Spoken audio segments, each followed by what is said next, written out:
The three-way Senate race in Florida remains one of the most closely watched in the nation, and there are signs Republican Marco Rubio is closing in on independent Governor Charlie Crist in the polls. A Rasmussen poll finds Rubio up 38 to 33% over Crist, when the Democrat in the race is Kendrick Meek. However, Rubio trails Crist 37 to 36% when the Democratic candidate is Jeff Green.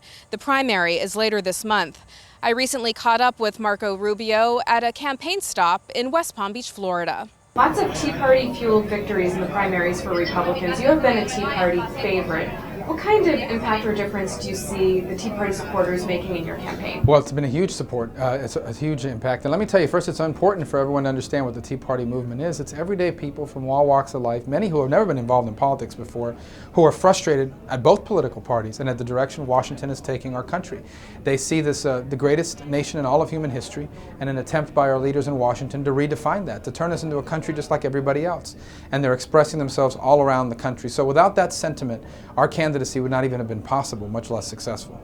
Liberal operative Mark Penn is throwing Charlie Crist a fundraiser, presumably an attempt to get him to caucus as a Democrat should he be elected. This would give the Democrats one more vote in the Senate. Should this be a red flag to Republicans who are considering voting for him? Well, the red flag should have waved a long time ago when he embraced the Obama agenda. Clearly, having now Obama Democrat operatives supporting him is a clear indication that what they care about is holding on to power. They've worked forever to try to implement their ideas about what they want America to be, and this is their last chance to do it in their minds. And so they're going to do everything they can to try to preserve that. And I think Charlie Crist is part of that strategy, is to try to get as many of the votes as they can in the Senate to promote the Reid, Pelosi, Obama agenda. Now, you've blasted Senate Majority Leader Harry Reid for asking the question why anyone of Hispanic heritage would be a Republican. You are the son of Cuban immigrants. What about that statement bothered you the most? Well, ultimately, what bothered me the most is that I think it's a concerted effort to get away from the issues and try to get into identity politics, because they can't win on the issues. So they want this election to be about things like class warfare and identity politics. It's very simple, really. You know, the most dominant issue in America and in the Hispanic community is economic empowerment. People want to leave their children better off than themselves.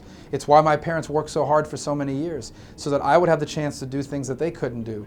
Well, there's only one economic system in the world where that's possible. That's the American free enterprise system. And Harry Reid and his supporters want to dismantle the American free enterprise system. That's why Hispanics are increasingly going to vote Republican, because they're recognizing that the policies that Harry Reid supports will rob us of the things that make us exceptional and allow us to have upward mobility. Florida Attorney General and Republican candidate for Governor Bill McCollum says that his state's newly unveiled illegal immigration plans are tougher than Arizona's law. Do you agree with this approach? Well, here's what I think, and I've always said this. First of all, had the federal government done its job, there never would have been an Arizona law. The reason why we have an Arizona law is because the federal government has refused to act.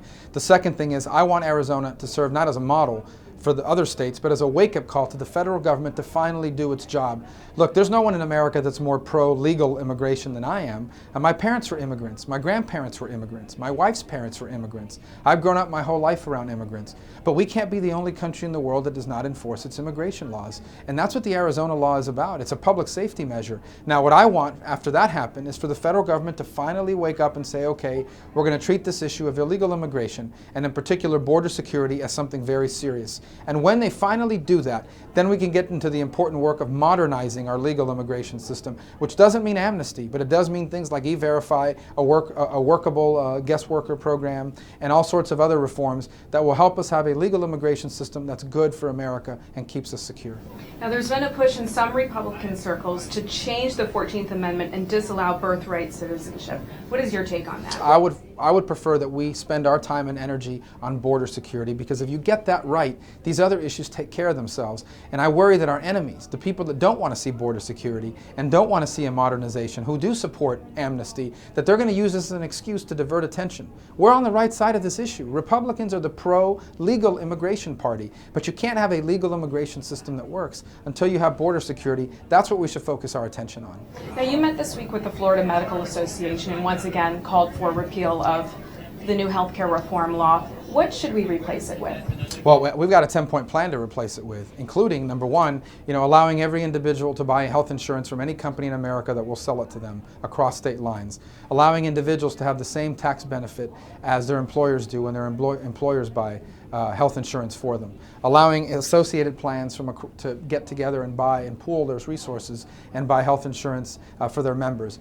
Tort reform, electronic medical records, all of these things will allow us to insure a lot more people at a lot less money. President Obama just signed a $26 billion state aid bill for public workers, which many Republicans are saying is unnecessary stimulus. Where do you stand on this one? We cannot continue to spend government money at billions of dollars a pop without thinking there's consequences to it. We already have trillions of dollars in debt. We already have a government that spends more money than it takes in.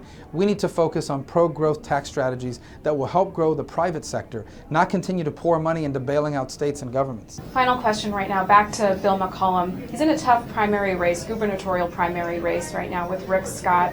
Who would you like to see win this one? We're fortunate to have strong candidates up and down the ballot. I've got my hands full of my own race. I've made it a practice not to get involved in these primaries because I need to campaign next to whoever wins. I think we have two really good candidates, and I think Floridians have a real option there. Marco Rubio, thanks so much for your time and good luck with the campaign. Thank you.